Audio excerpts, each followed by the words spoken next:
മകൾ ദിയ കൂടെപ്പിറപ്പുകളെ പോലെ വിശ്വസിച്ച് കൂടെ നിർത്തിയ കുട്ടികളാണ് മകളെ പറ്റിച്ചതെന്ന് ദിയ കൃഷ്ണയുടെ അമ്മ സിന്ധു കൃഷ്ണ.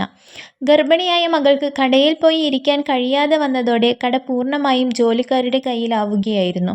അവരെ പൂർണ്ണമായും വിശ്വസിച്ചിരുന്ന ദിയയെ പറ്റിച്ച് വലിയ തുകകളാണ് അവർ സ്വന്തം QR കോഡിലേക്ക് സ്വീകരിച്ചത്. ദിയയുടെ കടയിലെ ആഭരണങ്ങൾ മറിച്ച് വിറ്റ് അത് അയക്കാനുള്ള കൊറിയർ ഫീസ് കൂടി ദിയയെ കൊണ്ട് തന്നെ കൊടുപ്പിക്കുകയും ചെയ്തു. മകൾ ഇഷാനിയുടെ സുഹൃത്ത് ആഭരണം വാങ്ങിയപ്പോൾ ഉണ്ടായ സംശയമാണ് തട്ടിപ്പ് പുറത്തു കൊണ്ടുവരാൻ വഴിതെളിച്ചത്. പൂർണ്ണ ഗർഭിണിയായി ശാരീരിക അസ്വസ്ഥതയോടെ ഇരിക്കുന്ന മകൾ ഏറെ ദുഃഖിതയാണെന്നും വിശ്വസിച്ച് കൂടി നിർത്തിയ പെൺകുട്ടികൾ തന്നെ ചതിച്ചല്ലോ എന്നതാണ് പണം നഷ്ടപ്പെട്ടതിനേക്കാൾ ദിയയെ തകർത്തു കളഞ്ഞതെന്നും കേരള രാഷ്ട്രീയം എന്ന യൂട്യൂബ് ചാനലിനു നൽകിയ അഭിമുഖത്തിൽ സിന്ധു കൃഷ്ണ പറയുന്നു. ഇഷാനിയുടെ ഒരു സുഹൃത്ത് സാധനം വാങ്ങിച്ചിട്ട് പേയ്മെൻറ്റ് ചെയ്യാൻ ജീവനക്കാരെ കാണിച്ചു കൊടുത്തത് അവരുടെ QR കോഡായിരുന്നു.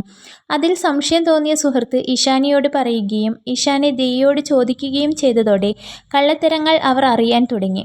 ഉടൻ തന്നെ ദിയ ഇൻസ്റ്റയിൽ ഒരു സ്റ്റോറി ഇട്ടു. എൻ്റെ ഓഫീസിൽ വന്ന് ആരെങ്കിലും എൻ്റേതല്ലാത്ത QR കോഡിലേക്ക് പണം കൊടുത്ത് സാധനം വാങ്ങിയിട്ടുണ്ടെങ്കിൽ അറിയിക്കണമെന്ന്. അത് പോസ്റ്റ് ചെയ്ത ഉടനെ ആയിരക്കണക്കിന് മെസ്സേജാണ് വന്നതെന്നും ദിയയുടെ അമ്മ പറയുന്നു.